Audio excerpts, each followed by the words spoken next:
Oh, don't you dare look back, just keep your eyes on me. I said you're holding back. She said shut up and dance with me. This woman is my destiny. She said ooh, shut up and dance with me.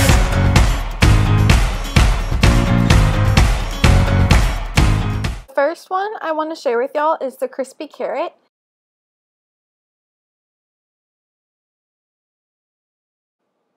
For the ingredients, you'll need orange melting chocolate, and you can pick this up at Michael's. You also need Rice Krispie treats. These can be bought at any store you shop at that's grocery store wise. And then green Easter grass, and I got this at Target. So first you're going to want to go ahead and grab your Rice Krispie treat, and you're going to cut it into 3 triangles as shown in the video. And then you're going to just take a cookie sheet or any kind of pan, line it with parchment paper, and then you're going to go ahead and lay out all of your Rice Krispie triangles onto this sheet, evenly spaced out, so then they can go in the freezer. So you're going to put these in the freezer for about a minute or so. You want them to be in there while you're melting your chocolate so that they can get cold so the chocolate adheres to them better. So grab a microwave safe bowl and put your chocolate in there.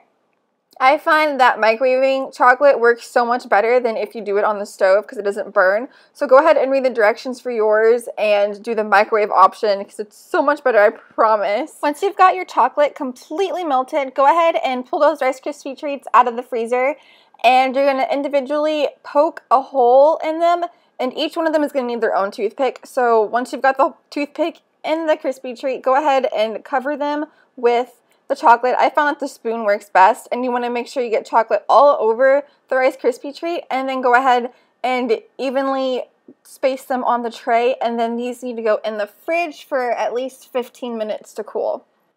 While those are in the fridge, go ahead and grab your Easter grass, and we're going to go ahead and make the little stems or the little leaves. So grab the Easter grass and a clean pair of scissors, and you're just going to cut the grass into 1-inch long strands, and then group them into 3s for however many carrots you're making. And they don't have to be even. I think they look cuter when they're a little not even because then they kind of look more homemade. So after 15 minutes, go ahead and pull out the toothpick from your cold carrot, and you will see there's a hole left over. This is the hole that we are going to be sticking in the Easter grass. And if you're having trouble sticking it in, go ahead and use your toothpick and make the hole a little bit bigger, because I had problems with that too, but you just got to get the Easter grass in the hole. So after you've got that, you've got your carrot. The next recipe I have for y'all is spring bark, and I think it looks really pretty with the pastel colors. So for this recipe, you're going to need some kind of vanilla melting chocolate. You're also going to need M&Ms. You can use whatever kind of M&Ms you have as long as they're pastel. And then you're also going to need pastel sprinkles.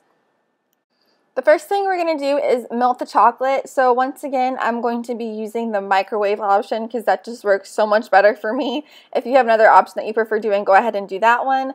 But once you got the chocolate melted, we're going to go ahead, grab a cookie sheet for you to lay it on, and then you're also going to want to have some parchment paper again as well to keep it from sticking to the cookie sheet. So once you've got that all together, go ahead and pour your chocolate into the center of your cookie sheet, and then just spread it out as evenly as you can possible. Sometimes it gets a little difficult because the parchment paper doesn't lay flat, but it's okay. Just get it out as even as possible. Doesn't matter because you're going to be breaking it up anyways. And then go ahead and throw on some M&Ms. You can place them however you want. If you want to do a cool design or something, you could do that too.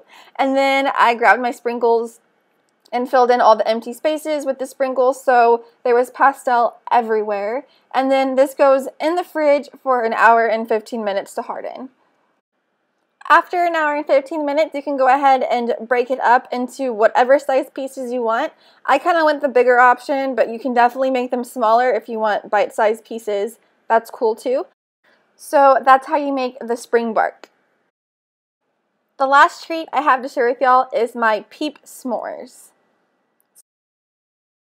So for this recipe, you're going to need some peeps. You're also going to need some semi-sweet melting chocolate. I love Hershey's, so that's what I went with. And then you're also going to want graham crackers. So first you're going to want to go ahead and preheat the oven to 350 degrees. That's going to be 180 degrees Celsius. Then you're going to want to grab your pan and lay foil on it. This is going to help make cleanup a lot easier than if you didn't lay it down.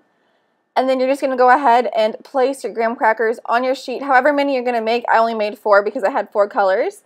And you're going to want to break them up. It's pretty self-explanatory how you make s'mores. You're going to then want to place the chocolates on them and then your peeps. You can place more chocolate on them if you prefer, but I didn't want to go too crazy. So after you've got the peeps on, you might want to squish them a little bit and then place the tops of the graham crackers on them. And then they go in the oven for 3 to 5 minutes. Do not go over 5 minutes because you don't want to have an explosion or a mess. So after that, you've got your finished s'mores, and they're so yummy and gooey. I definitely recommend you try this recipe out.